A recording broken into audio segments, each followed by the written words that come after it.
O programa a seguir pode conter descrições de extrema violência e não é recomendado para pessoas sensíveis.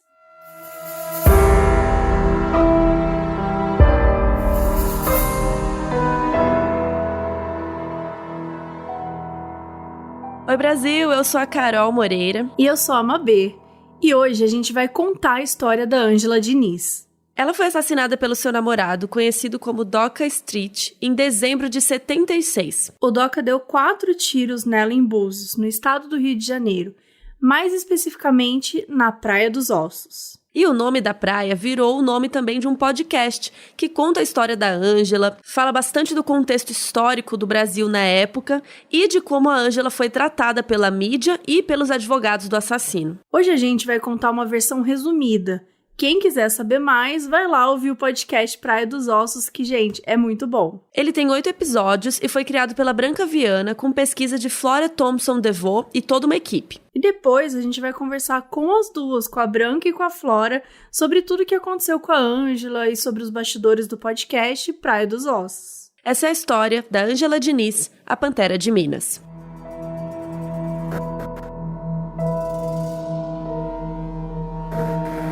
Ângela Maria Fernandes Diniz nasceu em Minas Gerais, na cidade de Curvelo, no dia 10 de novembro de 1944. Ela era loirinha e sempre foi considerada muito linda desde pequena. A mãe dela, Maria, cuidava dela e, enfim, queria que ela fosse chique, popular e estava criando ela para ela conseguir um bom marido. E a Ângela sempre estava nas revistas, ela era tipo uma celebridade, uma influencer, mas sem ter feito nada demais, ela só era famosa mesmo desde pequena. Quando ela estava com 17 anos, ela se casou com um cara de 31. Só que na época, isso era um pouco normal, essa diferença de idade. E era o Milton Vilas Boas. Eles tiveram 3 filhos em pouco tempo. Mas a Ângela não era feliz e depois de 9 anos de casados, eles acabaram se desquitando. Isso porque na época não tinha divórcio, né? Então você podia até separar, mas o casamento em si não acabava. Então, você não podia casar de novo, sabe? E aí, nisso, eles se desquitaram e o Milton acabou ficando com a guarda dos filhos. Depois disso, a Ângela se sentiu muito livre, ela começou a namorar quem dava na telha, ela começou a aproveitar mais a vida dela. Ela era considerada muito gata e super sedutora. Os homens ficavam doidos com ela, inclusive os homens casados.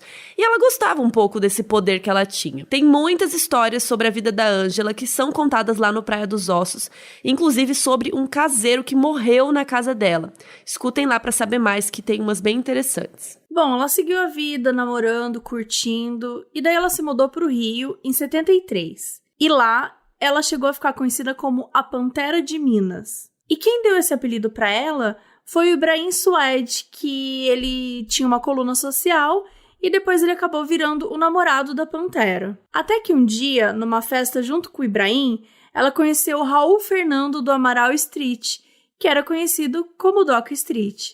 E ele tinha 42 anos, era casado com a Adelita e eles tinham filhos. E os dois casais eram amigos, viviam na casa do outro.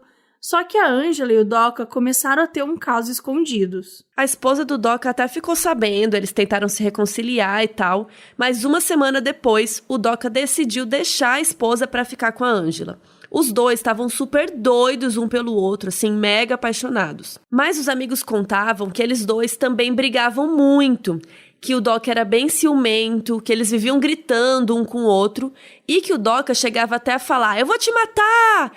E aí a Ângela, que também era super afrontosa, ela respondia: "Mata então!" E abria a roupa assim, mostrando o peito pra ele. Eles bebiam muito e também usavam droga, cocaína, o que aumentava as brigas e até a violência entre eles, né? Eles namoraram por 4 meses e iam comprar uma casinha lá na Praia dos Ossos, em Búzios. Eles estavam nessa casinha em 76.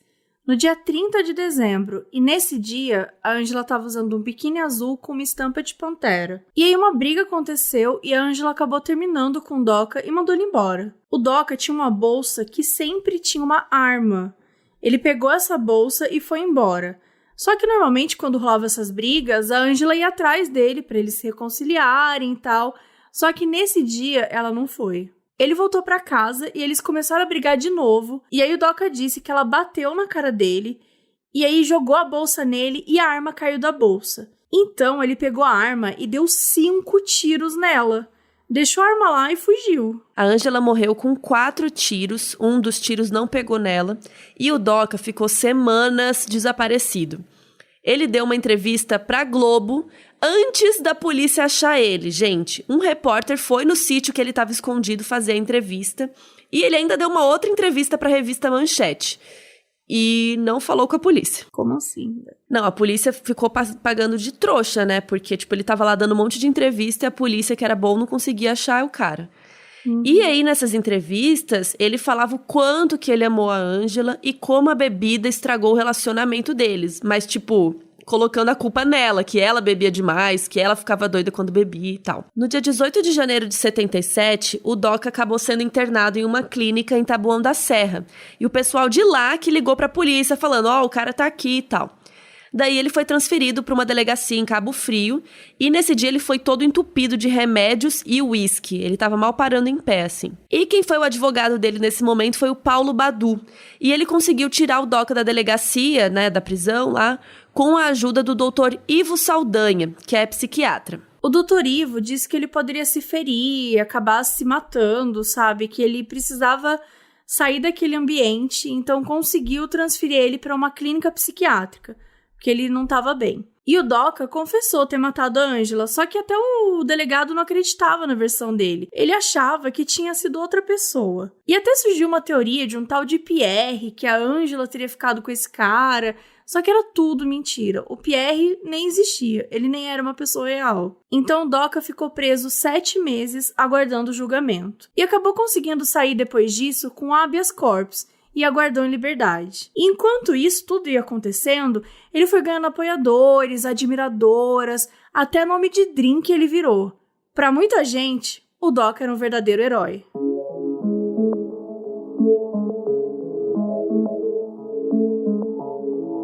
Quase 3 anos depois do crime, depois de vários recursos, em 79, finalmente aconteceu o julgamento do Doca Street lá em Cabo Frio.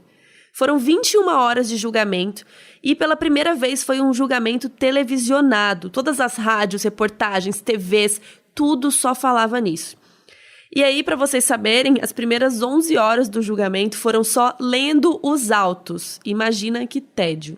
E por mais louco que isso pareça hoje em dia, o julgamento acabou transformando a Ângela em vilã da história e o Doca em uma vítima. O advogado do Doca foi o Evandro Lins e Silva, que era super famoso como criminalista e já tinha quase 70 anos na época.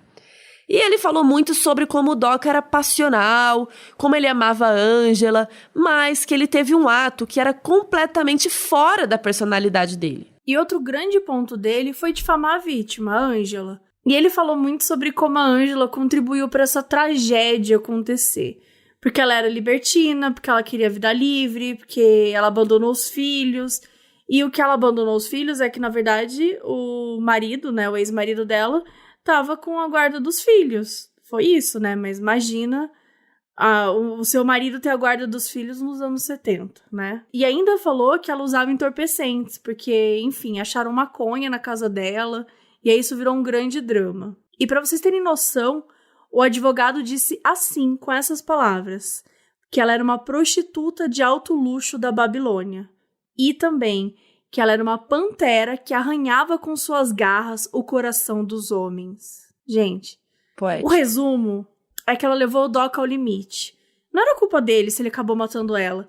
Era a única opção dele. Era o esperado. Ele era homem, né? Não, o cara chegou até a sugerir que ela queria morrer e que foi Sério? tipo um suicídio assistido. Olha a cara de pau, cara. Que o Doca matou para proteger a honra dele. E isso vem de um termo chamado legítima defesa da honra, que foi uma regra super antiga que existiu mesmo no Brasil, que o homem podia matar a mulher caso ele pegasse ela traindo ou qualquer coisa do tipo. E aí depois essa regra foi mudando, enfim. No Praia dos Ossos isso fica bem explicadinho. E nessa época isso não existia mais, é óbvio, mas ele usou esse termo ainda. O resultado foi que o Doca foi condenado a 18 meses pelo excesso culposo de legítima defesa, que fique claro aqui, e 6 meses por ter fugido. Não, Sim, legítima gente. defesa, um murro, levou um tapa, um murro, sei lá. Não, amiga. Ele deu 5 tiros. Legítima defesa da honra, porque ela era uma libertina, porque ela queria dar pra todo mundo, porque... É isso, entendeu? É um absurdo.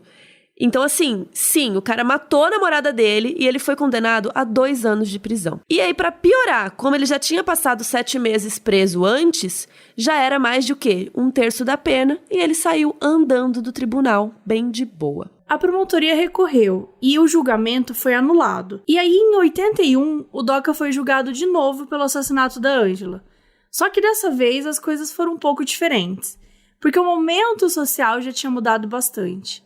Muitas mulheres estavam morrendo nas mãos de seus namorados e maridos. Estavam rolando muitas manifestações feministas sobre violência doméstica, e no julgamento em si, houve muita pressão para ter justiça pela Ângela. Dessa vez, o Doca pegou 15 anos de prisão.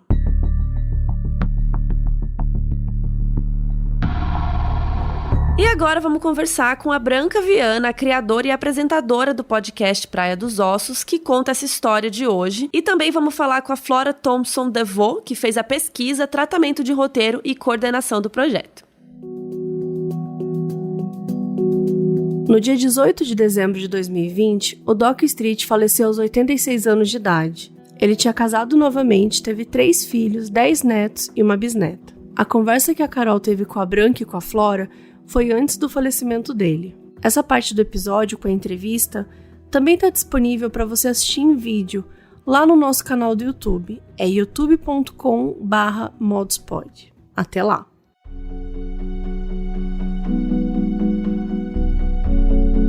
Muito prazer ter vocês aqui. Nossa, os nossos fãs, a gente chama eles de operanders, né? Quem ouve o modus operandi é os operanders. E os operanders piraram no Praia dos Ossos, porque tem tudo a ver, né? Com o que a gente fala. Sim. E tal. E também acho que o jeito que a gente fala, que a gente sempre quer trazer as coisas também de forma muito responsável, debater as questões sociais, que o Praia fala muito, né, de machismo e tal. Então, a gente achou muito legal também que ter esse crossover e conversar um pouco com vocês. Inclusive, eu queria contar que a gente estava em 8º podcast mais ouvido do Brasil. E primeiro de True Crime. Não, mas aí o que aconteceu? Aí o Praia passou a gente. Aí a gente falou assim, como assim? O que tá acontecendo? Não. Aí a gente foi ouvir, aí a gente falou, não, tá tudo bem, mereceu. Porque foi muito engraçado. Gente, quem que é esse Praia que tá passando a gente? Como assim? Aí a gente foi atrás, a gente foi ver. E aí a gente amou e também foi lá dar um view, um play pra vocês, assim, porque a gente também amou muito. Então, eu queria saber disso, assim, como foi a repercussão pra vocês, assim, se vocês esperavam que ia bombar tanto, como foi? Eu acho que a gente esperava, né? A gente esperava no sentido de que a gente tinha esperança, de que fosse fazer sucesso, né? A gente planejou tudo muito bem planejado.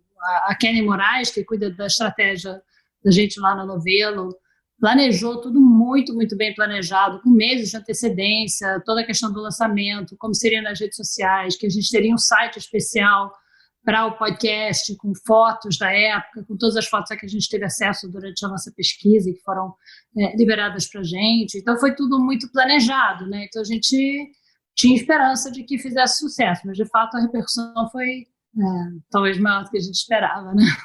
Eu não sei direito. Enfim, quando chegou a hora do lançamento, a gente já estava nessa há tanto tempo que era... Não sei, a preocupação era muito mais em tipo... polir as últimas coisinhas, e você quase esquece que tem gente que vai ouvir, né? Assim, é só, tipo, será que esse respiro tá bom? E essas últimas coisinhas você meio perde.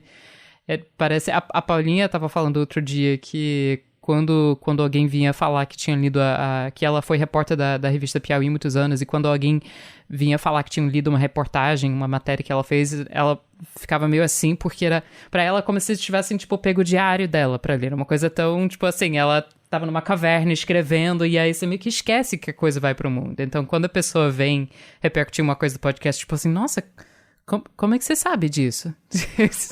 Uma coisa muito pessoal, assim, estranha.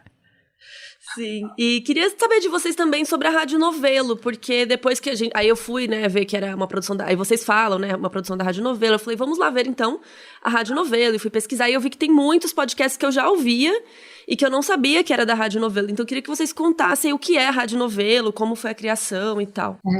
A Rádio Novelo é uma produtora de podcast que foi criada no início de 2019 por nós aqui, eu, a Flora, Paulo Scarpim, a Kelly Moraes e o Guilherme Alpendre, que são a formação original da Rádio Novelo. E a gente criou, meio porque a gente estava produzindo os podcasts da Piauí, na Piauí, né, com a equipe da Piauí, então tinha o Maria Vai com as Outras e o que é meu outro podcast, e o Foro de Teresina. E a gente, eu e a Flora e a Paulinha, a gente queria fazer mais, sabe? A gente é muito fã de podcast, a gente ouve muito podcast há muitos e muitos anos, e a gente queria poder fazer mais, coisas diferentes, coisas mais ambiciosas, coisas que a gente sabia que não seriam do interesse da Piauí, e que a Piauí não tem expertise para fazer, porque não é uma produtora de podcast, é uma revista impressa, né? E aí foi por isso que a gente criou a Novelo, e o Praia era, assim, o nosso projetão. Mas quando criou a Novelo, já tinha a ideia do Praia dos Ossos? Porque foi meio junto, né? Foi, não, é que a gente costuma dizer que, enfim, a gente fundou a Novelo pra fazer o Praia dos Ossos, porque você pensa assim, a gente quer contar uma história assim, e aí o que falta? Enfim, falta toda uma equipe, falta uma estrutura, falta, enfim, uma dedicação integral que não daria pra fazer no esquema que a gente estava fazendo a Rádio Piauí, que era, enfim, era uma operaçãozinha dentro da revista, mas precisaria ter muito mais. E aí a gente, enfim, abriu a lojinha no ano passado, em 2019. Quando vocês souberam da história da Ângela e tal, que veio uma inspiração, a primeira ideia já foi que fosse um podcast? Porque vocês já tinham esse trabalho antes? Já, sim. Eu já sabia da história da Ângela, porque eu me lembro, né? Eu me lembro da história. Eu era grande bastante para lembrar dessa história e para ter sido uma história que me marcou, tanto pelo crime em si, pela cobertura que teve 24 horas por dia durante 5 anos, pelo menos, entre ela morrer e o segundo julgamento do Doca Street. E eu me lembro por causa da participação da minha mãe no movimento feminista da época. Então eu lembrava bem, eu tinha 14 anos quando a Ângela morreu, eu já é idade para lembrar. Mas o que fez a gente ter vontade de contar essa história foi quando eu contei essa história para Paulinha e para Flora, elas nunca tinham ouvido falar. Então a gente achou que era uma história que valia a pena contar para as novas gerações, porque as novas gerações não sabiam, ninguém sabia, ninguém lembrava. E a gente sempre pensou em fazer podcast, porque a gente sempre pensa em fazer podcast. Nunca foi, tipo, uma série, um livro, sempre é podcast, é o meio de vocês, né? Tem gente até hoje que pensa, que vem falar, agora vocês vão fazer um filme, vocês vão fazer um livro, vocês vão fazer não sei o quê. Tipo, a gente fez a coisa que a gente queria fazer. Não é que a gente fez podcast porque a câmera quebrou. Tipo, a gente queria contar uma história em áudio. Quando a Branca fala que a gente ouve podcast há muitos anos e a gente é apaixonado por podcast há muitos anos, tem vantagens e desafios únicos, estéticos, desse gênero, desse formato. Linguagem, né? Que nos apaixonam. Enfim, tem uma coisa de uma imersão na história, uma forma de alcançar as pessoas, tem coisas que você consegue fazer só no áudio, que você não consegue fazer com mais nada. Enfim, a gente sempre viu isso como um podcast. E a experiência de podcast de vocês não é necessariamente de true crime, né? De crimes reais. E vocês acabaram entrando para uma história meio de crime, que tem um suspense, que é uma narrativa também diferente, né? Como foi isso para vocês? Eu não gosto de true crime, eu tenho muito, muito medo. O modus operandi, eu te juro por Deus, só de olhar os títulos já me dá aflição, eu já fico com medo. Aí vocês começam o podcast dizendo, esse podcast não é para pessoas sensíveis. Então, eu sou essa pessoa sensível. Aí nessa hora você sai. Nessa hora eu saio. Não, eu ouço assim, Jeffrey Epstein, por exemplo, eu sei que não vai ter ninguém picotado no freezer, eu sei que não vai ter ninguém jogado pela janela, não vai ter, enfim, né, ninguém, não vai ter maníaco de parto. Eu conheço essa história, eu conheço a história do Jeffrey Epstein, é um assunto que eu estudo, é um assunto que me interessa. Então eu falei, bom, Jeffrey Epstein não posso ouvir. Então quando tem um assim que, sabe, que eu sei que não vai ter canibal, aí eu consigo ouvir. Mas se não, eu tenho horror, eu tenho medo, eu tenho realmente medo. Eu não gosto de história de crime verdadeiro. Mesmo crime de ficção, tem alguns que me dão pesadelo. Então não é essa a minha praia. A Paulinha, por exemplo, adora, eu acho que a Flora gosta também, mas eu não. Mas a gente quis contar a história, a gente não considera tanto uma história de true crime, porque não tem Quer dizer, o crime acontece, a gente explica lá o crime no primeiro episódio, porque ninguém se lembra, mas depois a história é muito mais do que isso, né? Eu acho que a gente não tinha tanto como referência esse... Enfim, a gente pensa Enfim, história de assassinato, o nosso padrão é, tipo, uma coisa policialesca ou um murder mystery. E aqui era o contrário de um murder mystery, assim, zero mistério. Tipo, o primeiro episódio a gente já sabe quem matou, tá resolvido, é isso, né? Sim. Tipo, surprise, it was the patriarchy. Tipo. Sim, então, culpa do patriarcado.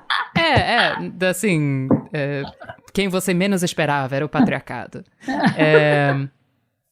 Mas aí eu acho que tem um desafio de contar uma coisa que contém, que lida com questões mais estruturais, mas de uma forma que engajasse as pessoas, que não fosse, tipo, uma palestra, enfim, uma aula. Então, de usar todas as ferramentas da narrativa em áudio para deixar a coisa envolvente, enfim, do mesmo jeito que os Murder Mysteries, mesmo tendo zero mistério, enfim. E como que foi, então, pra Branca, que tem pesadelos, ficar tão imersa nesse tema e, né, lendo e falando? Claro que, como vocês falaram, né, o tema principal não é só assassinato, mas dá muita raiva, né? Acho que às vezes até dá mais raiva do patriarcado do que do assassino, assim, tipo, como que fizeram isso, né? Como que a mídia falou dessa forma, o advogado. Então isso tudo dá é muito emocionante, né, pra gente, assim. Emocionante no sentido de que dói também, né? A história é toda muito dolorosa e dolorida para todos os envolvidos e para a gente também, que a gente passou 2 anos mergulhadas nisso, né? Vendo tudo o que aconteceu com a Ângela. É uma história em si, é uma história muito triste, ela é também representativa de histórias muito tristes que acontecem com tantas mulheres o tempo todo, e obviamente a gente teve que ler muito sobre feminicídio, então foi difícil, mas foi muito interessante, porque a história é muito interessante, e fazer esse tipo de coisa é muito interessante. A gente passou 2 anos muito, muito curiosas, sabe? Muito interessadas. Cada pesquisa que a Flora puxava ia dar num lugar que a gente não conhecia, sabe? Aí a gente ia seguindo caminhos que a gente não sabia que existiam. Às vezes dava em alguma coisa, às vezes não, mas mesmo quando não, alimentavam a gente de alguma maneira. Então foi muito interessante. Agora, de vez em quando as pessoas perguntam pra gente se a gente não quer fazer um podcast sobre a Aida Cury, um podcast sobre a Lu, um podcast... Não, Não, a gente não vai fazer outro podcast sobre feminicídio. Flora, como foi pra você? Eu tava pensando aqui. Eu acho que a indignação, a raiva é a primeira coisa que vem. Enfim, alguém te conta essa história em 20 segundos e fica com raiva. Assim, como assim? Ele matou e ele foi defendido desse jeito e ela que ficou como a vilã da história? Nossa! E aí, o que foi acumulando para mim ao longo dos meses de pesquisa, de conversas, era uma tristeza, enfim, de alguém que sofreu, enfim, que viveu a vida entre sistemas muito violentos. Enfim, ela também perpetrou certas violências, mas é só uma história que você começa a sentir muita dor. E eu não me considero, enfim... uma pessoa tão sensível, tão abalável nessas coisas, mas é o volume, enfim, das informações que vai meio que... enfim, vira um fardo mesmo.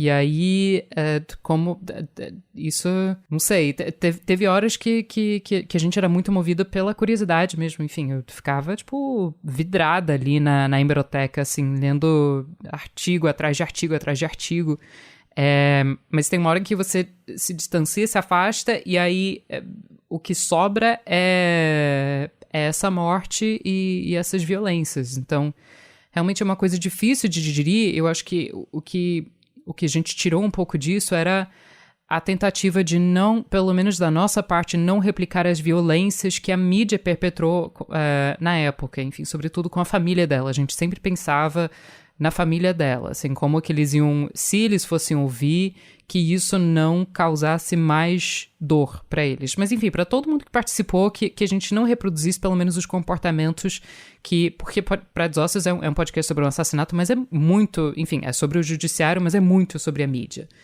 E como a mídia foi personagem nessa história. Então, eu acho que tudo isso, essa indignação e essa tristeza iam trazendo responsabilidade, essa sensação de que a gente tem que tomar muito cuidado com a forma como a gente conta essa história. E você falou da família, vocês chegaram a falar com algum parente, algum familiar dela? A gente falou com o tio dela, né? A gente entrevistou ele no podcast. O tio dela, que era advogado dela. Uhum. E só ele, tipo... Ele foi a única pessoa que deu Topou. entrevista. A gente procurou parentes, óbvio, mas a gente não esperava muito que eles tivessem interesse, porque, enfim, eles tinham sido tão assediados na época e teve tanta cobertura muito escrota, enfim, francamente, que, tipo, eles não tinham por que confiar nessa produtora que você nunca ouviu falar, que vai fazer um podcast que, de repente, você não sabe direito o que é, tipo, a gente nunca contou com isso, então, quando não quiseram falar, tipo, tudo bem, a gente contornou. Sim. E também, por outro lado, vocês falaram também com o Doca, com o advogado dele e tal, então também deve ser, a Branca até comenta, assim, eu nunca tinha entrevistado um assassino, né, e é uma frase que me marcou muito, assim, porque eu sempre quis entrevistar um assassino, sempre, desde novinha, eu gostei muito desses assuntos, e eu ficava assim, o sistema carcerário, eu quis muito conversar com essas pessoas, sabe, entender elas e tal, e queria saber como foi pra vocês entrevistar, não só ele, mas o advogado dele também, que falou coisas horríveis, né, na época, então, que você ouve lá o julgamento, você fala assim, mano, não é possível que esse cara tá falando isso, e depois você vai lá conversar com ele, né, tomar um cafezinho, né. O advogado que falou as coisas horríveis que você está falando, que chamou é o já falecido, né? Exatamente, é o já falecido. Sim. O advogado que a gente conversa, que é também o advogado dele, é o advogado local de Cabo Frio, que fez parte dos dois julgamentos, da equipe dos dois julgamentos, é o único advogado que participou dos dois.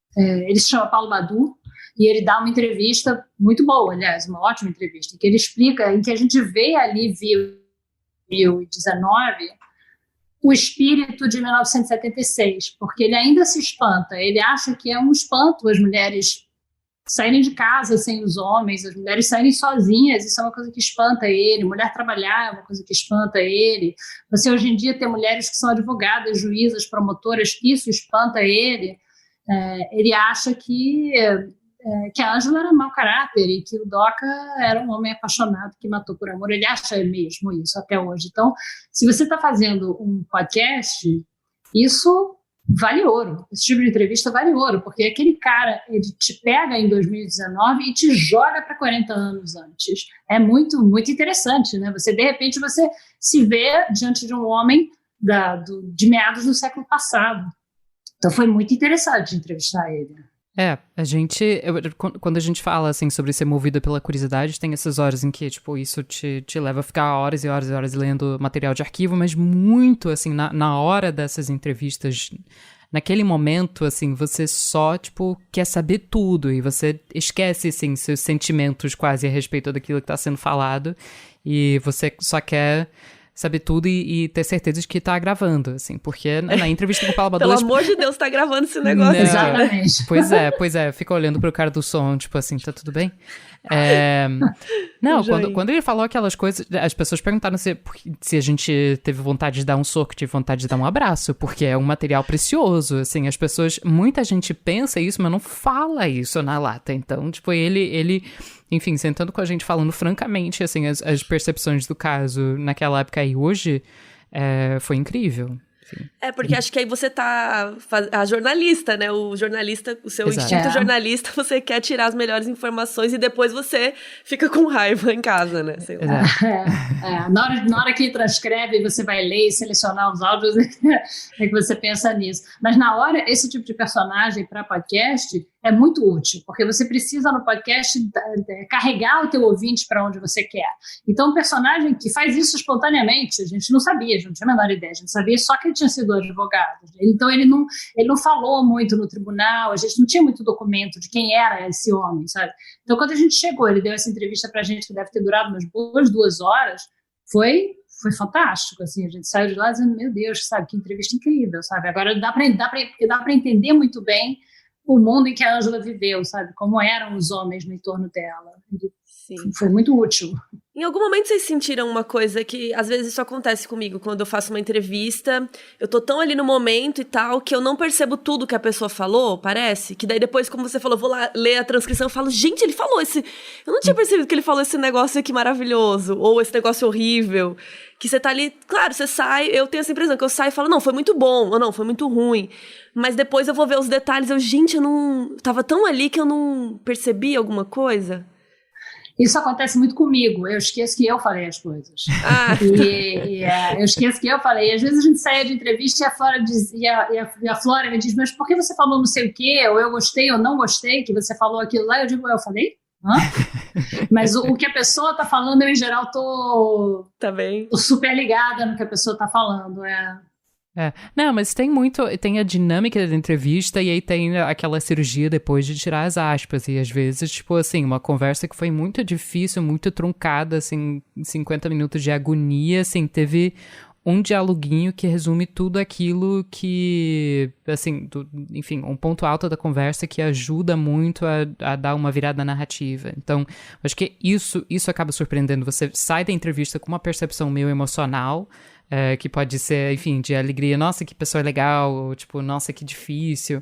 E aí, isso não traduz necessariamente para quão útil aquilo vai acabar sendo. Eu já tive entrevistas que eu fiquei assim, nossa, foi horrível, ele não falou nada, não sei o que. Aí eu olho lá depois e falei, nossa, mas tem muita coisa boa aqui, dá pra catar e tal.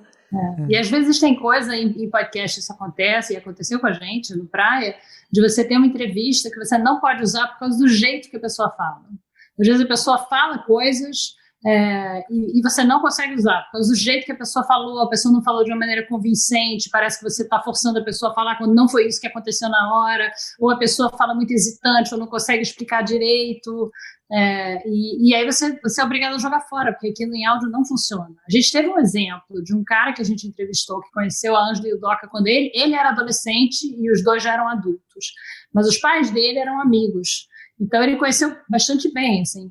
E ele contou pra gente que ele chegou a ver a Ângela marcada, sabe, com o braço roxo, não com um soco na cara, mas com o braço roxo e tal. Mas ele contava de um jeito... A gente tentou, meses, botar o áudio desse cara no podcast, a gente não conseguiu. Por causa do jeito que ele contava. Parecia que ele estava inventando, ou parecia que ele não tinha certeza. Ou que a gente estava botando palavra na boca dele, enfim...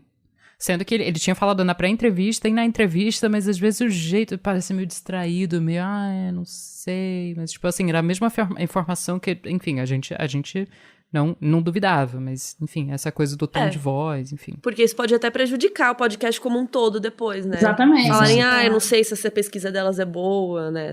Alguma... Estão colocando gente que só ouviu falar e não tem certeza. Então, a gente foi obrigada a tirar. Isso acontece bastante. E podcast dói, de modo né? geral, não só no dói. Ele dói. Eu tô com essa dor até agora, tanto que tem, sei lá, um ano que a gente entrevistou esse cara e eu tô lembrando até hoje. E também teve uma parte que vocês falam que tiveram pessoas que deram entrevista ou contaram histórias e depois falaram, não, tira aí, não quero mais e tal. Sim. O ódio, né?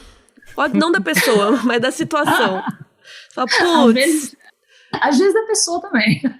E aí, mas vocês não assinaram com a pessoa? Tipo, não, tá direito, tá entregue. Sim, não, a gente poderia ter usado, mas a gente escolheu não peitar, enfim. E a gente não deixou quieto, a gente se apropriou daquilo. A gente... isso foi, enfim, uma das grandes sacadas do roteiro nesse episódio, que, tipo, assim, tava tudo bonitinho, a gente tava, tipo, roteirizando, e aí eu voltei com os roteiristas e falei assim, o fulano caiu, o cicrano caiu. Eles, como assim? Tipo, isso. Eles tinham desperdiçado, não sei, trabalho de quantas semanas. E aí, como é um episódio que fala muito sobre os artifícios da coluna social e como você fala de uma pessoa, de uma coisa meio, assim, falando sem falar, ou meio que, enfim, floreando um pouquinho pra preservar a identidade da pessoa. Eles, o Aurélio Aragão e o Rafael Spínola, tiveram esse estalo de pegar aquilo que eles já tinham feito. Então, tipo assim, existe um roteiro proibidão com nome, endereço, sobrenome, enfim, com todos os detalhes. E aí tem a versão historinha que a gente fez, que é, enfim, baseado em fatos reais, mas a gente transmutou, enfim. A gente teve a sorte que eles caíram assim, foi tipo um atrás do outro, sabe? Que eles não falaram com o outro, não, mas até parecia. Quer dizer, que a gente saiba. Que a gente saiba.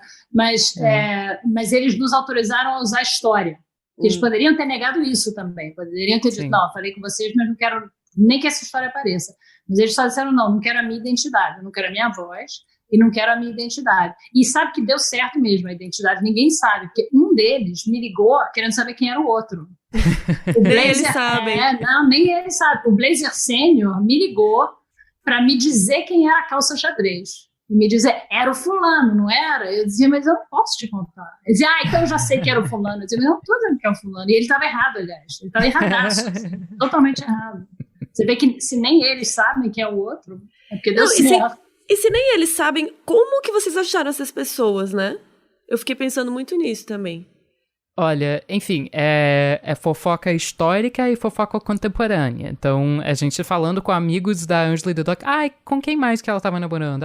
Passa a lista, você tem o telefone ainda? E a gente vai chegando e aí vai, você conhecia a Ângela Diniz? E aí, vocês chegaram a namorar? Enfim, a gente chegando na conversinha e também eu li muita nota de coluna social, assim, Ângela Diniz jantando com fulano no restaurante tal, Ângela Diniz, enfim, e aí às vezes eu tinha que tentar decodificar também, assim, teve algumas notas que eu não consegui entender até hoje. Eu mandei pro Gibaum, que é tipo o colunista social sênior, assim, daquele episódio, e ele reconheceu o cara, até falou um pouco mal do cara, falou assim, eu não tenho a menor ideia do que esse cara quis falar sobre o marido da Ângela andando com espaguete debaixo do braço na Avenida Atlântica, alguma coisa. É sério, a nota era assim. Então, nas vezes em que você consegue entender de quem que se trata, aí a gente também ia atrás, enfim, de todo mundo que tava vivo ainda, enfim. E, já que vocês estão falando disso, né, de ir atrás, como foi a entrevista do Doca, né, que vocês ficaram atrás dele, que, pra quem não ouviu ainda o podcast, é o assassino, né, e como foi, porque vocês leram o livro dele, eu achei ótimo que ele deu o livro pra vocês também, né. Quer dizer, ele não deu, ele meio que botou na nossa mão, mas a gente falou, não, tudo bem, a gente já tem, obrigada. Ele trouxe a cópia dele. Não era pra dar uma pra da gente, era uma cópia dele. Não sei se ele teria dado se a gente tivesse aceitado. Pegado. A gente já leu, E como foi? Porque meio que foi sem querer, querendo, que vocês conseguiram ir ali tirando, e eu só fico imaginando a tensão que vocês estavam de, tipo... A próxima pergunta ele vai embora, sabe? A próxima pergunta ele vai falar que não vai responder mais. E aos poucos vocês foram conseguindo dar o famoso migué e foram ali enrolando ele acabou falando um monte de coisa, né? Que foi uma entrevista boa, eu acho. Foi uma entrevista boa, foi. A tensão ali, às vezes as pessoas acham que a tensão é porque a gente estava entrevistando um assassino, e não é. Isso em si não tinha tensão nenhuma. A tensão era exatamente essa que você falou, que é a tensão de você... falar alguma coisa errada, de você não conseguir que o cara ficasse, o meu medo era eu desperdiçar a chance que a Cláudia Nogaroto, a nossa produtora, tinha conseguido, entendeu? Ela ficou meses cavando essa entrevista com uma paciência, um talento, falando com todo mundo no entorno, horas de conversa, para conseguir gravar essa entrevista. E o meu medo era eu desperdiçar essa chance incrível que ela tinha me dado. E ele realmente estava com... Quer dizer, ele tinha ido lá, ele foi lá, né? Eu vi que ele foi lá, eu falei, bom, ele tá aqui. Se ele realmente não quisesse mesmo, de verdade, como quando eu telefonei para ele não teria vindo. Então, ele tá aqui já é uma coisa boa. Mas ele tava... Ele ficou em pé, não foi? Ele ficou em pé. Muito tempo. O tempo todo? Não, mas ele ficou muito tempo sentado no braço da poltrona, de óculos Meio que escuros, pronto pra ir embora, né? e virado para a porta, sabe, do apartamento. A porta do apartamento estava a 4 metros de onde ele estava. E a poltrona era uma daquelas, sabe aquelas poltronas fofonas, que uma vez que você senta, é difícil levantar? Então, eu acho que teve isso também, sabe? Ele estava meio assim, sabe? Daquele, bom, se eu sentar aqui, eu estou sentado, né? Então, ele ficou uns bons, 40 minutos sentado no braço da poltrona, e aí chegou uma hora que ele sentou e a gente já estava conversando e tal, mas, assim, em momento nenhum eu achei que era jogo ganho, sabe? Eu acho que o tempo todo a gente tinha que tomar muito cuidado, ir pelas beiradas, pensando bem nas perguntas, aproveitando o tempo para fazer as perguntas que só ele podia responder, por caso ele resolvesse levantar e ir embora de uma hora para outra. Mas ele não fala. A entrevista durou 2 horas e meia. 2 horas e meia. E vocês conseguiram perguntar tudo o que vocês queriam? Eu acho que sempre fica umas coisas, mas você vai sentindo que tem coisa que você não vai conseguir descobrir em 2 horas, sabe? E como o nosso objetivo não era de, enfim, entender tudo da cabeça do Doca Street, mas sim, enfim, contar a história da Ângela, a entrevista ali tinha um propósito mais limitado. Eu acho que, enfim, eu tenho mais curiosidades, a gente tem mais curiosidades, mas não vinham ao caso, sabe? Então, sempre fica assim, eu não acho que a gente tenha esgotado todas as perguntas e, enfim, a todo dia você pensa em mais uma. Mas a pergunta que a Branca estava tentando chegar era, tipo assim, o que aconteceu? Como que você chegou ao ponto de matar a sua namorada, enfim, por e com todas as aspas, excesso de amor. E aí a gente passou, enfim, sei lá. A gente não, quer dizer, eu digitando no Google Doc e a Branca realmente na linha de frente fazendo as perguntas, mas 90 minutos tentando chegar ali. E também, que a gente faz assim, a gente faz uma entrevista dupla que aparece só a minha voz, mas são 2 cabeças fazendo a entrevista. A gente tem o Google Doc que a gente prepara antes, e quando a gente chega lá, a Flora fica num canto com o computador dela aberto, mexendo no computador, as pessoas nem sabem que ela está falando comigo, nem que ela está participando da Finge entrevista. que está ali trabalhando. Exatamente, está trabalhando, está na rede social, está em qualquer lugar, fica lá olhando. E eu fico fazendo as entrevistas e a gente vai se comunicando pelo Google Docs. Eu, em geral, não estou com um computador, estou só com um iPad, que é pequenininho e é não intrusivo, assim, não assusta as pessoas, porque a gente já chega com técnico. Então a gente chega assim, né, com microfone, com cara de fone, com boom na cara das pessoas. Então, quanto menos intrusiva nós formos, melhor, né? E aí já a Flora vai me mandando informação. Mandando outras perguntas, vai riscando as que eu já fiz. Aí, quando ela quer que eu faça alguma pergunta, ela bota assim, letrona, maiúscula, em vermelho. Em vermelho. E mesmo assim, não, isso é importante também, que a Branca tem uma super sensibilidade, assim, um super jogo de cintura pra como fazer a sequência das perguntas, que era o essencial, assim, nesse caso do Doc. Tipo assim, qual é a pergunta que dá pra fazer agora? Qual que é a pergunta, tipo, sim, meio que eu imaginava, assim, um xadrez na cabeça da Branca de eu vou fazer essa, e aí você vai nos levar pra tal assunto, e depois eu vou poder abordar, assim, esse território aqui. E eu tava, tipo, só suco de ansiedade, pelo amor de Deus, faça essa pergunta, porque ele tá olhando pra porta, tipo, e aí, às vezes eu deixava, tipo, assim, letra, enfim, tamanho 48, vermelho, e a Branca, tipo, rolava pra próxima página e fazia outra pergunta. A Branca deletando, assim. É isso, apenas ignorando. Porque, por um lado, você quer perguntar as perguntas mais cabeludas logo, porque você não quer perder a chance do cara ir embora, né? Você perdeu as coisas mais importantes. Mas, ao mesmo tempo, pra você chegar, como você disse, pra você chegar na coisa mais cabeluda, você tem que ir criando a intimidade, a pessoa tem que se soltar. Sim.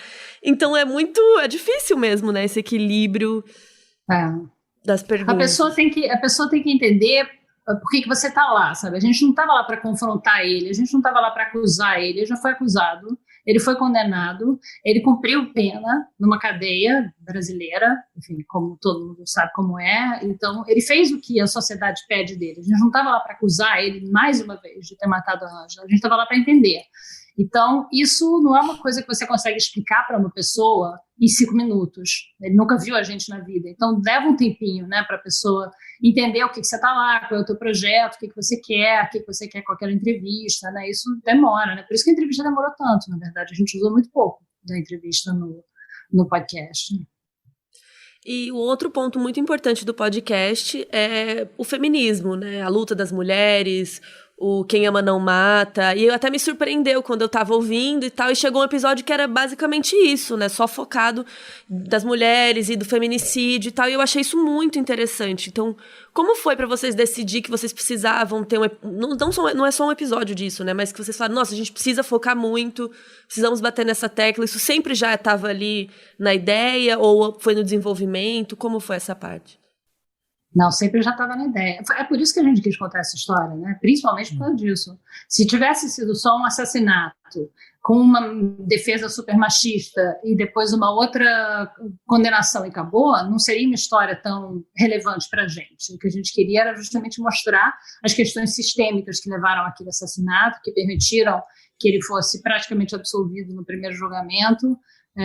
E o que aconteceu no Brasil nesse período, que o segundo julgamento fosse diferente. E o que aconteceu foi isso, né? Anistia, abertura política, o movimento feminista, as reivindicações da feminista, que Ama Não Mata. Então, sempre foi isso, basicamente, que interessou a gente nessa história. Então, sempre, a gente não sabia bem, não sei, falaram, você sempre pensou que ia ser um episódio espalhado, não tinha isso muito claro na minha cabeça. Talvez... Não, eu acho que a questão da estrutura do episódio não estava muito clara, assim, que isso ficasse, tipo, num episódio próprio, talvez se espalhasse por vários, até porque, enfim, tem personagens dessa mobilização feminista que fazem parte da história da Ângela e da infância da Ângela, então é uma coisa que é transversal. Teve pessoas que foram criadas no mesmo ambiente que ela, passando pelos mesmos ritos sociais bizarros, que, enfim, ela virou socialite, virou a Pantera de Minas, e elas foram para a faculdade e viraram sociólogas, cientistas políticas, economistas, e acabaram se mobilizando para defendê-la depois de morta, enfim, isso sempre, enfim, era um elemento super emocionante e forte dessa história. Mas tem outra coisa que é uma pergunta que a gente sempre confronta quando a gente vai desenterrar uma história dessas, é por que contar hoje? E tinha um motivo que era resgatar do esquecimento, enfim, do quase esquecimento, essa mobilização feminista, porque se eu e a Paulinha não tínhamos ouvido falar do caso da Ângela Diniz, muito menos, enfim, dessa mobilização em Belo Horizonte, em agosto de 1980, que foi a semente do movimento Quem Ama Não Mata, essa era uma história que merecia ser, enfim, apurada com todo cuidado e trazida, assim, com mais destaque. E até eu vejo esse episódio muito como um exemplo. São pessoas que nunca tinham feito manifestação antes, era um contexto completamente adverso a manifestações, enfim, finalzinho de ditadura, isso não era comum, e aí pessoas que pegaram essa indignação, essa raiva, essa tristeza que acomete a gente diariamente, enfim, a gente consumindo notícia, pegaram aquilo e resolveram assim, chega, a gente vai pra rua, mas fizeram de um jeito muito estratégico, porque também não é toda manifestação que gera um movimento, né? Então, de entender como é que essas dinâmicas se deram e como que essas mulheres se juntaram pra conseguir fazer uma diferença. E também contar dos desdobramentos institucionais, porque não é que você faz uma manifestação, uma passeata, uma vigília, aí mudou a lei. Não, tipo assim, teve assim, um lobby, enfim, a gente poderia ter feito muitos episódios mais, só que o nosso fio condutor era, assim, sempre a Ângela, o arco da Ângela. Então a gente acabou não se afastando tanto disso, mas teria muito a mais a contar nesse sentido. Eu achei super importante que a Ângela, essa fala de vocês, assim, a Ângela não era uma boa representante para aquele momento, né, da causa, mas depois que tiveram outras mulheres, e aí veio a anistia, muita gente voltou, e aí falou, não, agora chega, agora a gente vai mudar isso. Então eu achei isso muito simbólico também, que tipo... Que é bizarro, né? Que a gente quer fazer as lutas, a gente quer, mas mesmo assim a gente tem que ter muito cuidado. Até hoje, né? Tipo, 2020, a gente vai falar de feminismo, ainda tem que ficar, não, porque não sei o quê, florear as coisas, né? É muito triste isso, né? Se você quiser sair da bolha, você tem que ir com cuidado e tem que ir com estratégia. Mais que cuidado, você tem que ir com estratégia. É fundamental. Senão você só vai falar para convertido. E é ok falar para convertido, é bom, inclusive eu acho que é bom mesmo, é bom porque você reflete, é bom porque você discute, você debate e você se alimenta também de uma energia que você vai precisar depois. Então, eu sou a favor também de falar para convertido, mas o Praia não tinha essa intenção. O Praia tinha a intenção de furar a bolha, de alcançar pessoas que não são feministas, pessoas que nunca pensaram nisso, que não se interessam por feminicídio, que não pensam no machismo. A gente tinha essa intenção. Então aí você tem que ser estratégico, como elas foram lá atrás, no Quem Não Mata. Eu acho que o Praia faz isso muito bem começa com assassinato. Então, por exemplo, você atrai as pessoas, os operanders, a pessoa que gosta de true crime e tal. E daí depois você vai desdobrando isso, né? E vai chegando no final, que na verdade, a gente tá aqui pra falar de feminismo, né? Porque o que aconteceu com a Ângela foi o mais puro machismo em todos os sentidos, né? Não só o assassinato dela, mas depois o que a mídia fez com ela. Então, assim, acho que foi lindo. E antes também. Como tratavam ela. A forma como ela foi criada, a criação dela, uma criação muito machista. Uma mulher criada para casar, valorizada apenas pela beleza, educada para valorizar, para ela mesma, valorizar apenas a beleza e a capacidade de sedução. Era a única coisa que falavam dela. Ela saía no jornal, muito desde menina, ela saía muito no jornal, e o que só se falava era como ela era bonita. E como ela ia casar bem. E aí, quando ela casou bem, falaram, olha só, tá vendo? Ela casou bem. E era só isso, sabe? Então, a criação dela também foi uma criação muito machista. E depois a forma como ela foi tratada na imprensa, porque ela resolveu não seguir as regras. Porque ela queria dar uns beijos. Porque ela queria dar uns beijos por aí. A gente tem que lembrar que ela morreu com 32, né? E ela se separou com 20 e tantos. Gente, deixa a mulher dar uns beijos, né?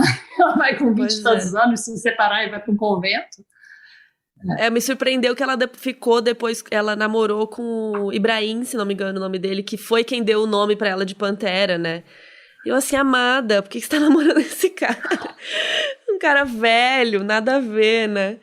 Mas ela tava aí pra curtir, né? E aí acabou acontecendo tudo isso. Mas... Ele era um colunista social super famoso, né? Tem isso, né? Ele era uma porta de entrada para a sociedade, porque ele era muito conhecido, e quem quisesse ser socialite no Rio de Janeiro, principalmente, tinha que sair na coluna do Ibrahim. Tem umas perguntas que o pessoal mandou pra vocês, que eu acho sempre legal trazer perguntas do povo, que às vezes eles pensam coisas que eu não pensei, ou eles trazem coisas legais também. Aqui, a Vanesca Azevedo tá falando. Ela falou assim, eu não tenho uma pergunta, mas eu ouvi o Praia dos Ossos na semana em que aconteceu o julgamento da Mariana Ferrer, com o infeliz termo de estupro culposo, e foi muito triste ver que ainda hoje a mulher passa de vítima a culpada só por julgarem o jeito dela viver ou vestir. Nossa, tem tudo a ver com o Praia mesmo, né? Infelizmente. O trechinho que saiu da audiência, né, tem tudo a ver, porque a gente vê como o advogado do réu se refere a ela, né? E é simplesmente por causa de fotos que ela tirou e postou, e só, né? Que ele acha que ela basicamente não pode ser estuprada, né? Uma mulher que tira fotos, basicamente a tese é essa, né? Uma mulher que tira fotos sensuais, como ele definiu, não pode ser estuprada, não existe estupro. Você pode fazer o que você quiser com essa mulher e nunca vai ser estupro. É basicamente isso. Agora, eu acho que é muito diferente a forma como a sociedade recebeu esse julgamento. Esse tipo de julgamento dela acontece todos os dias, pelo Brasil afora. A gente é que não fica sabendo, porque a gente não é do judiciário e a gente isso não é noticiado. Esse foi noticiado e ficou todo mundo sabendo, e as pessoas entenderam muito bem. Eu acho que tanto em redes sociais quanto na grande imprensa, muito diferente do que aconteceu na época com a Ângela, todo mundo entendeu que a culpa não era dela. Que o fato dela ter tirado uma foto sensual não quer dizer que ela possa ser estuprada impunemente, né? Eu lembro que ela até falou assim... eu sou virgem, mas não sou... eu era virgem, mas não era freira, né? Tipo, eu não posso tirar uma foto do jeito que eu quiser, né? Isso é interessante porque, enfim, a gente acha que o machismo é de hoje, ou de 20 anos atrás, 40 anos atrás, 100 anos atrás, mas o buraco é muito profundo. Então eu penso, enfim, essa pesquisa que a gente fez, que é vasculhando os códigos civis penais, isso tem uma raiz, aquilo que foi feito com ela, que existiam castigos diferentes e um entendimento diferente do estupro quando praticado contra uma chamada mulher honesta. Isso ficou, assim, durante muito tempo no Código Penal, e basicamente a gente pode entender o que esse advogado de defesa fez foi tentando, enfim, ok, houve esse contato sexual, mas não pode ser considerado estupro porque essa daqui não é uma mulher honesta. É a outra que, enfim, ou é mulher honesta, que é um padrão impossível de você atingir, ou é prostituta. E aí, estupro contra a prostituta? Exato, não era considerado crime. Exato, prostituta não pode ser estuprada porque ela já tá ali pra fazer isso, né? Então não se considerava que prostituta podia ser estuprada, né? Que é um absurdo. E num caso como esse, se você for imaginar a questão da mulher honesta, a definição mais básica da mulher honesta é a mulher virgem.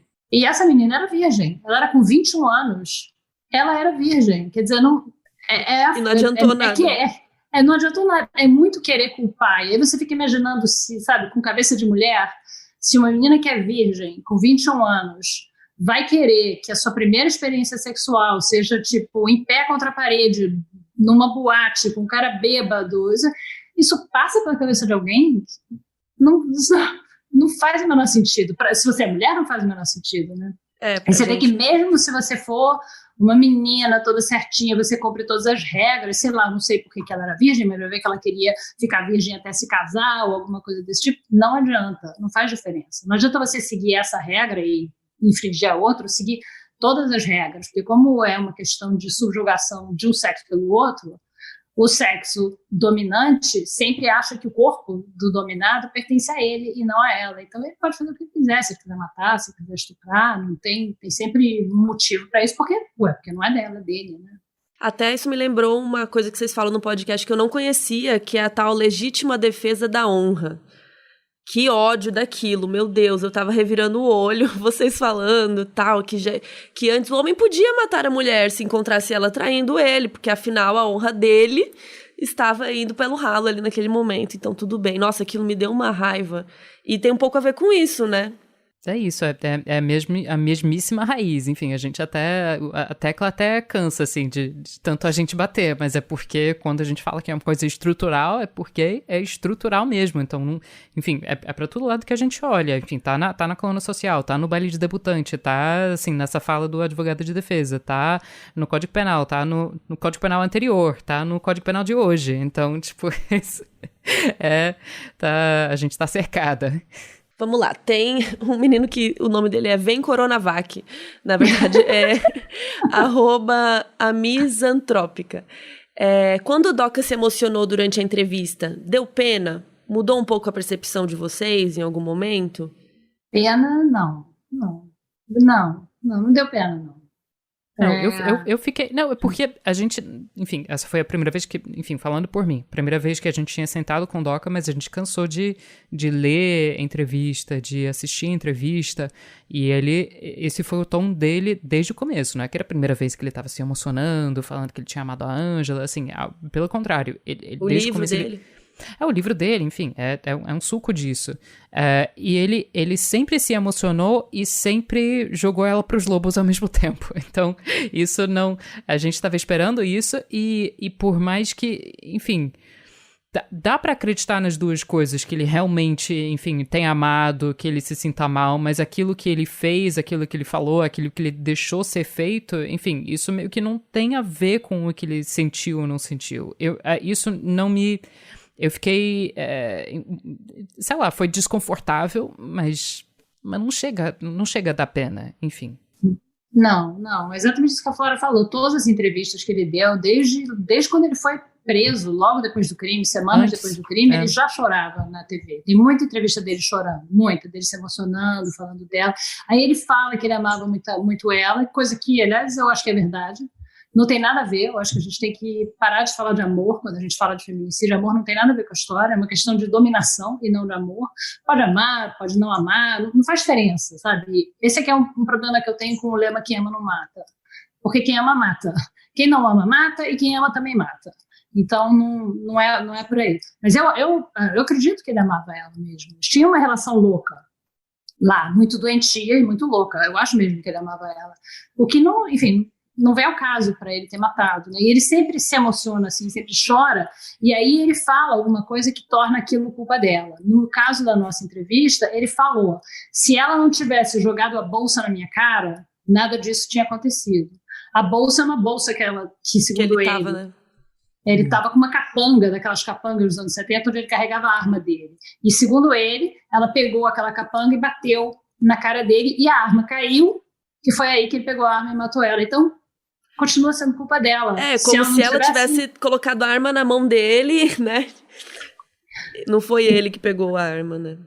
É natural que ele fique comovido, emocionado, porque, enfim, você matar uma pessoa não é uma coisa simples, e mais do que isso, ele tem já 84 anos, e é mais comum as pessoas mais idosas se emocionarem com mais facilidade, né? Então não é uma coisa que tem espantado. É como a Flora disse, foi desconfortável, mas não mais que isso.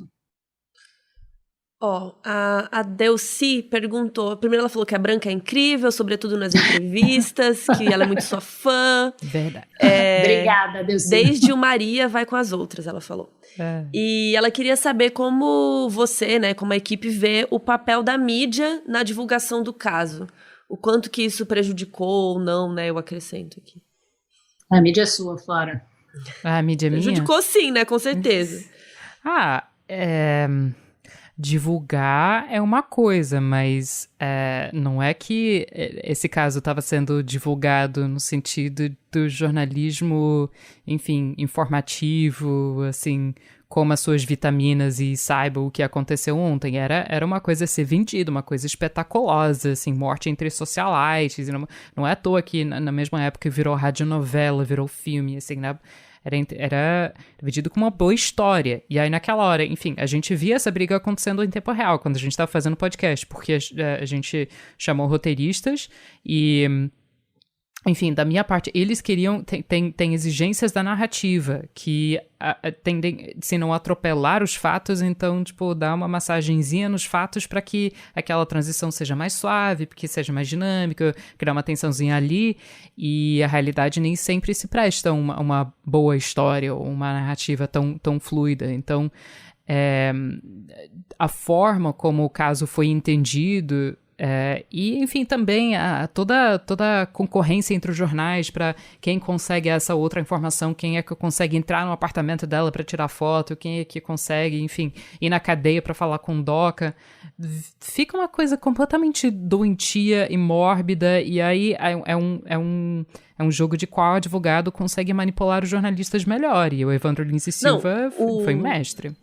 O que eu fiquei chocada é o lance que... o Doca apareceu na Globo. Tipo, ele não apareceu pra polícia. Aí eu fiquei... Como assim, gente? Como que um jornalista vai lá, consegue e a polícia mesmo não sabe onde o cara tá, né? É porque os advogados ligaram pro jornalista, né? Não foi o jornalista que investigou e achou da Manchete e da TV. Isso até foi acontece, eles que ligaram, sabe? né? Não, isso até acontece. Enfim, eu acho que a postura da mídia é o que importa. Enfim, de ter tido contato midiático. Enfim, eu penso, teve aquele cara que era um militante antifascista que matou alguém nas manifestações enfim, nos Estados Unidos recentemente. Ele deu uma entrevista antes de travar contato com a polícia, contato em que ele foi morto, enfim, ele acabou sendo assassinado, então aquela foi a única chance que ele teve para contar o lado dele. Então não acho necessariamente condenável que o Doca tenha falado com a mídia antes de se entregar à polícia, porque a gente não tem muitos motivos para acreditar, assim, na polícia. Mas a forma como aquilo foi feito era tipo assim, olha esse homem sofredor. Tipo, é uma coisa de... É isso, assim, do Doc chorando, pena, assim, se não fosse essa mulher diabólica, acabou com a minha vida, acabou com... E essa fala que a Doca falou que, pra gente, que aquilo acabou com a vida dos dois. E a Branca falou que eu tava falando em voz baixa o tempo todo enquanto eu tava lendo essa reportagem. Assim, com a dela, certamente. Aquilo foi sensacional. Tipo, alguma coisa aconteceu, tem uma mulher morta ali, mas tem esse homem aqui que tá muito triste. Coitado, e, né? tipo assim, vamos trazer assim, um lencinho pra ele. Então, o problema era a postura ser essa, enfim. Quando ele falou isso, que ele acabou com a vida dos dois... O que me passou pela cabeça, dizendo, como assim? Você tem 84 anos, você tá na minha frente. Como assim? A tua vida não acabou? Eu sei que ele casou de novo, ele é casado ainda com a mesma mulher há 40 anos, tem um casamento que, pelo que todo mundo diz, ele viu os filhos crescerem, ele viu os netos crescerem. Como assim? A vida dela que acabou, né? É uma coisa muito aflitiva isso, mas esse é o discurso, e é o discurso criado pelos advogados.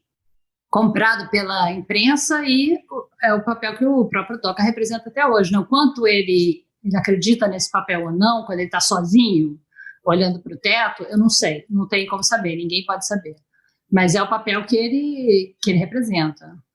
O Vini Martellini perguntou se durante o processo de construção do podcast rolou alguma situação de represália ou ameaça de envolvidos por trazer algo desconhecido ou, enfim, por vocês estarem futucando ali. Não. Tinha gente que não queria falar com a gente só. Mas não teve, tinha gente que falava pra gente deixar quieto, deixar a Ângela em paz, não mexer nisso, enfim. Mas era mais... Teve uma pessoa que recusou uma entrevista que pra mim foi traumático. Ela me deu uma bronca, ela me deu, nossa, mas ela me deu um pito, assim, que eu tive pesadelo, literalmente pesadelo, você vê que eu sou uma pessoa que tem muito pesadelo. Eu tive pesadelo com ela naquela noite, cheguei no dia seguinte na aula dizendo, gente, vocês não sabem o que eu sonhei, que coisa horrível. Porque ela mas por que ela brigou? Ela não queria falar, ela era uma pessoa que era do lado Doca. E, enfim, muito amiga, enfim, uma pessoa lá que era do lado do Doca e que eu adoraria ter entrevistado e que enfim, a gente não achava que ia dar entrevista, mas você tem a obrigação de tentar, né? Eu não podia, não, a gente tentou todo mundo, a gente levou muito não na cara, mas esse foi o não que mais me assustou, porque ela não falou só não, ela me deu um pito, ela me passou um carão ali, inacreditável, de eu ter tido a ousadia de ligar para ela para perguntar se ela falaria comigo sobre esse assunto. Sobre a Ângela Diniz. Eu tava ouvindo a ligação. Exatamente, eu ia fora no estúdio. Só pra vocês verem que o papo da Branca ser uma pessoa sensível é real. Exatamente. Aí tem o Bru Xavier perguntou se aconteceu alguma coisa sobrenatural. Eu acho que ele tá perguntando isso... Porque quando o Felipe veio aqui, ele falou que aconteceram umas coisas, né? Quando ele estava escrevendo o livro, que parecia assim, que o pneu do carro furou, daí não sei quem teve um infarto. Umas coisas assim, que vão acontecendo umas coisas estranhas, assim. Aconteceu algo estranho? Se tiver acontecido, eu não notei, porque eu sou a pessoa mais cética da face da Terra. Então, não acredito em nada? Nada. Eu não acredito em absolutamente... Assim, eu acredito que eu tô aqui, eu acredito em vocês, que vocês estão aí também, isso eu acredito. Mas eu não acredito em horóscopo, eu não sou religiosa, eu não sou mística, eu não acredito, eu não sou supersticiosa. Então, se aconteceu, eu não vi. Eu sou a pior pessoa para receber esse tipo de mensagem, porque eu não acredito que ela exista. Não sei, aconteceu alguma coisa? Não teve nada nem perto dessa categoria de... Não é que, tipo, entrou um vento numa entrevista, a gente fala, tempo esquisito. Tipo, nada, não. Era... Não. Sei lá, pessoas morreram, mas porque eram pessoas idosas. A gente tava falando com muitas pessoas idosas, então, tipo, nada que não fosse esperado, enfim. E a Paula Freitas perguntou por que vocês dedicaram um episódio inteiro ao Doca. Porque ele é um personagem importante nessa história. Eu entendo, eu acho que eu faria também. Eu acho que é importante entender... É isso que vocês falaram, né? Do machismo, por que ele era assim, da onde que veio isso. Eu acho que isso tem tudo a ver com o todo do Praia, né? Do feminicídio e tal. Enfim, não é um episódio... A gente não traz toda a biografia, a gente não te conta, depois ele trabalhou aqui, depois ali, depois ele foi para os Estados Unidos, depois não sei o quê, tipo... porque não é sobre a biografia, é sobre ele com a Ângela. Enfim, a gente acaba contando um pouquinho das caçadas lá na África, porque a gente acabou entrevistando ele na casa do amigo caçador, então a gente tinha que explicar por que tinha presa de elefante na parede. Mas, tipo assim, todo o resto é, tipo...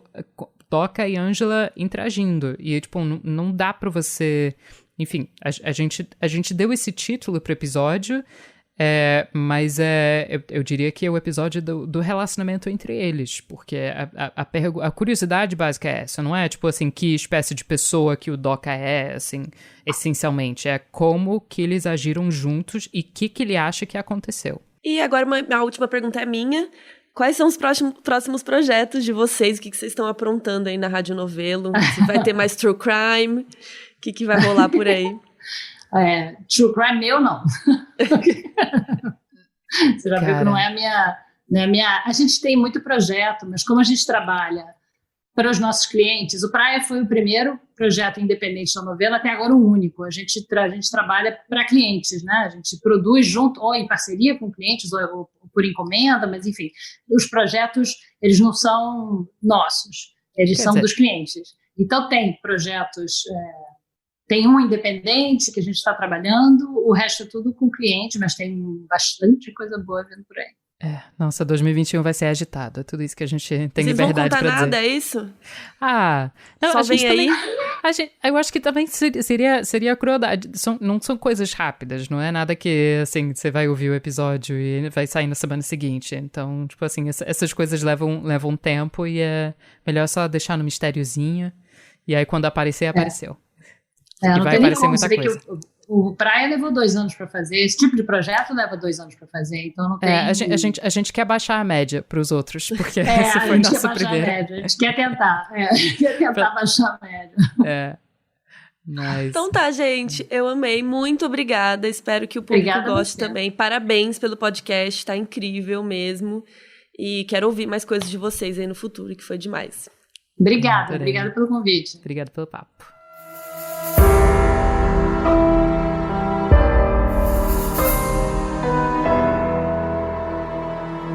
Esse episódio foi pedido por Bruno Xavier, Anne Marques, Marília Froman, escrito por Carol Moreira e apresentado por Mabê Bonafé e Carol Moreira.